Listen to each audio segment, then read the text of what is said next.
Anybody would like to add something to it? Mr. Solanki ji. No, only point जो major issue होता है क्या कि manufacturer कहता है कि हमारे को तो माल मिला है, हमने पेमेंट भी किया है, लेकिन सप्लायर के साइड या सप्लायर के साइड में कुछ प्रॉब्लम हो गई है तो उसके हिसाब से आपको आईटी से नहीं मिलेगा. That's basic. ये जो इश्यू है कि लॉ के अंदर in GST law they made a specific provision, if the supplier has not paid the tax properly, in that case आपकी आईटी से रिवर्स हो जाएगी.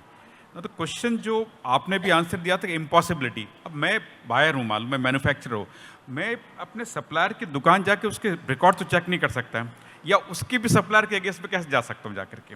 तो this concept was there was a similar law in the case of Maharashtra VAT and in the case of Delhi VAT. Maharashtra VAT में matter has gone to Bombay high court, Bombay high court, और Bombay high court ने बोला कि ये provision ठीक है, गलत नहीं है. जब दिल्ली वैट लॉ के अगेंस्ट में दिल्ली हाई कोर्ट में गया तो दिल्ली हाई कोर्ट ने बोला this law is unconstitutional. You can not make a law where by you make the buyer responsible for something done by the supplier. And then the matter went to Supreme Court. Supreme Court has decided in favor of the taxpayer and said, no, this law is unconstitutional. Supreme Court ने review petition जब department ने गया तो एक ही बात कही थी, if the buyer and seller are both, connived with each other, दोनों की बदमाशी साथ में, उस केस में आप buyer के अगेंस्ट में एक्शन ले सकते हो, अदरवाइज नहीं है.